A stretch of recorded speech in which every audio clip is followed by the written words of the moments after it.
Hello বন্ধুরা, কেমন আছো সকলে? আশা করি সবাই ভালো আছো। হরে কৃষ্ণ নাম নিয়ে আজকের ভিডিওটা শুরু করছি।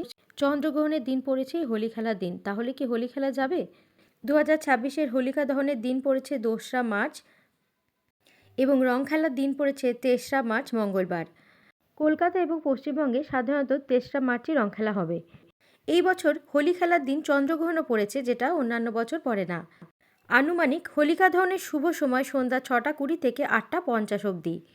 ভদ্রাকালের পরে দহন করা শুভ। আগে স্নান করে পরিষ্কার বস্ত্র পরে হোলিকার চিতা বা আগুনের সামনে গঙ্গাজল ছেটান। রলি, হলুদ, আবির, ফুল, মিষ্টির নাড়ু, গোবরের উপলা ইত্যাদি অর্পণ করতে হয়। 7বার প্রদক্ষিণ করতে হয় এবং বলতে হয় ওম প্রহ্লাদায় নমঃ, ওম হোলিকায় নমঃ। আগুনের ছাই কপালে অল্প করে লাগানো শুভ বলে মনে করা হয়। 23রা মার্চ সকাল থেকেই রং খেলা শুরু হয়ে যাবে। তবে রং খেলার আগে বিশেষ কিছু নিয়ম অবশ্যই পালন করা উচিত। ভগবান কৃষ্ণ বা রাধাকৃষ্ণের ছবি বা মূর্তির সামনে আবির দিতে হয়। বাড়ির বড়দের প্রণাম করতে হয়। প্রাকৃতিক রং ব্যবহার করা খুবই শুভ। মনের ইচ্ছা পূরণের জন্য অনেকেই হোলির ব্রত করে থাকেন। নারী পুরুষ সবাই এই ব্রত করতে পারেন। বিশেষ করে সংসারে শান্তি, সন্তানের মঙ্গল ও দাম্পত্য সুখের জন্য এই ব্রত করা হয়ে থাকে। 2রা মার্চ হোলিকা দহনের দিন সকালবেলাতে স্নান করে পরিষ্কার বস্ত্র পরুন। ভগবান বিষ্ণু ও ভগবান প্রহ্লাদের নাম স্মরণ করতে হয়।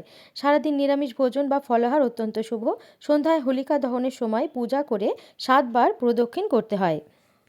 আগুনে নাড়ু, ছোলা, গম বা নারকেল অর্পণ করতে হয়। সংসারের অশুভ শক্তি থেকে দূরে থাকার জন্য প্রার্থনা করতে হয়।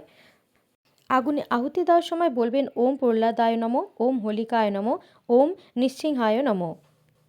রং খেলার আগে নাম জপ করতে হয় রাধে কৃষ্ণ রাধে কৃষ্ণ কৃষ্ণ কৃষ্ণ রাধে রাধে অথবা ওম ক্লিং কৃষ্ণায় নমঃ। এর ফলে সংসারের দুষ্ট শক্তির হাত থেকে রক্ষা পাওয়া যায়, সংসারে সুখ শান্তি বজায় থাকে, মনোবাঞ্ছা পূর্ণ হয়, দাম্পত্য সন্তানের মঙ্গল হয়। পুরাণ মতে বলা হয়েছে যে গুড় বা ছোলা খাওয়া অত্যন্ত শুভ। সুখ সমৃদ্ধির জন্য দুধ, দই, ক্ষীর খাওয়া ভালো। শান্তি ও পবিত্রতা বজায় থাকে। পায়েস বা মিষ্টি জাতীয় খাবার আনন্দ এবং ঐশ্বর্য বৃদ্ধি করে। পুরি বা নিরামিষ জাতীয় খাবার পূজার পর ভোগ হিসাবে গ্রহণ করা হয় এবং ঠান্ডায় খাওয়া অত্যন্ত শুভ। দুধ, বাদাম, মশলা দিয়ে একটা ঐতিহ্যবাহী পানীয় বানিয়ে এটা খাওয়া যেতে পারে। রং খেলার আগে অল্প মিষ্টি খেয়ে বড়দের প্রণাম করা শুভ। এই দিন কী কী এড়ানো উচিত? ঝগড়া বা রাগ করা এড়ানো উচিত। মদ্যপান করা এড়ানো উচিত। আমিষ খাবার খাওয়া থেকে একটু দূরে থাকাই ভালো। অনেকে অবশ্য নিরামিষও খেয়ে থাকেন। অন্যকে জোর করে রং লাগানো উচিতই না। অপবিত্র বা নোংরা রং ব্যবহার করা উচিত না। বলা হয়ে থাকে হোলির দিন দান করলে শুভ ফল পাওয়া যায়। গরিব মানুষকে বস্ত্র, মিষ্টি বা গুড়, ছোলা দান করা পুণ্য লাভ করেন। প্রত্যেক বছরেই হোলির দিনকে অত্যন্ত শুভ বলে মনে করা হয়। সেই জন্য হোলির দিনে একটু ছোট পুজো আপনারা করতে পারেন ঘরে বসেই। 23রা মার্চ ভোরে উঠেই আপনারা স্নান করুন এবং সংকল্প করুন পরিষ্কার একটি বস্ত্র পরুন। হালকা রঙের পোশাক পরাই ভালো। ঠাকুরের সামনে বসে ডান হাতে জল নিয়ে সংকল্প করুন, আজ হোলি তিথিতে আমি ভগবান শ্রীকৃষ্ণের কৃপা প্রার্থনা করছি, আমাদের সংসারে সুখ শান্তি বজায় থাকুক। রাধাকৃষ্ণ বা গৃহদেবতার সামনে প্রদীপ জ্বালাতে হয়। ফুল, আবির, অল্প একটু মিষ্টি অর্পণ করবেন। মন্ত্র পড়বেন 108 বার ওম ক্লিং কৃষ্ণায় নমঃ অথবা রাধে কৃষ্ণ রাধে কৃষ্ণ। রং খেলার আগে অবশ্যই ঠাকুরকে বা আপনার প্রিয় ঠাকুরকে বা যাকে আপনি বিশেষ করে মানেন তার সামনে অল্প একটু আবির দেবেন। বাড়ির বড়দের পায়ে আবির ছুঁয়ে প্রণাম করবেন। তারপরে আনন্দের সাথে রং খেলুন। যেহেতু পূর্ণিমা তিথি থাকছে সেজন্য নিরামিষ আহার করাই শুভ। দুপুরে নিরামিষের মধ্যে আপনারা সবজি, পুরি, পায়েস ইত্যাদি গ্রহণ করতে পারেন, সাথে একটু মিষ্টি। এই শুভ পূর্ণিমা তিথিতে যদি আপনারা সত্যনারায়ণ পুজো করেন বাড়িতে, তাহলে কিন্তু অন্ন গ্রহণ করা যাবে না। সন্ধ্যাবেলায় আবারও প্রদীপ জ্বালান। দিনভর আনন্দের জন্য ঈশ্বরকে ধন্যবাদ জানান। অবশ্যই এই দিনে দরিদ্র কাউকে মিষ্টি বা অল্প কিছু দান করবেন, এতে আপনাদের শুভ হবে। এবং দিনে 11 বার বলুন সর্বে ভবন্তু সুখিনঃ, সর্বে সন্তু নিরাময়া। রং খেলার আগে নিজের ঠাকুর ঘরে বসে শ্রীকৃষ্ণের ছবির সামনে বা রাধারানীর সামনে বসে অবশ্যই বলবেন, এই পবিত্র হোলির দিনে আমার জীবনে প্রেম, শান্তি ও আনন্দের রং ভরিয়ে দিন।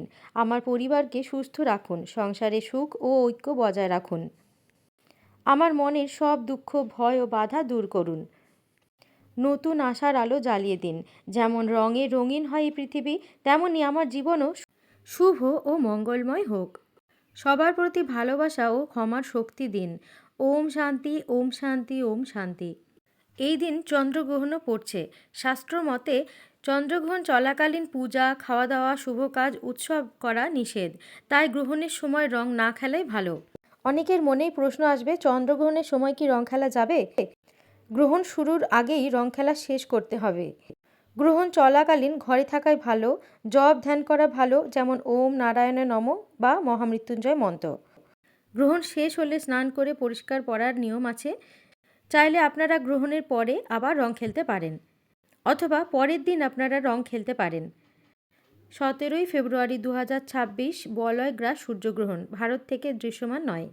12ই আগস্ট 2026 পূর্ণ সূর্যগ্রহণ, ভারত থেকে দৃশ্যমান নয়। 23রা মার্চ 2026 দিনে যে গ্রহণ আছে সেটি উপচ্ছায়া গ্রহণ, যার ধর্মীয় প্রভাব খুবই কম ধরা হয়। বেশিরভাগ মানুষ স্বাভাবিকভাবেই জীবনযাপন করতে পারবে এবং উৎসব পালন করতে পারবে। যেগুলি আমরা সাধারণত নিয়ম মেনে চলি সেগুলি মানতে হবে। গ্রহণের আগেই রান্না করে ফেলতে হবে, অথবা গ্রহণের পরে।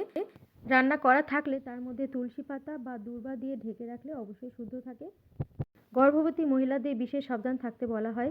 খাবার দাবার খাওয়া এড়িয়ে যায় ভালো। ঘুমানো বা চুল আঁচানো, সূচিকর্ম ইত্যাদি না করাই শাস্ত্রমতে ভালো। জপ, প্রার্থনা, গায়ত্রী মন্ত্র করা অত্যন্ত শুভ। ভিডিওটি ইনফরমেটিভ লাগলে অবশ্যই একটি লাইক এবং কমেন্ট করবেন এবং শেয়ার করতে ভুলবেন না। ধন্যবাদ।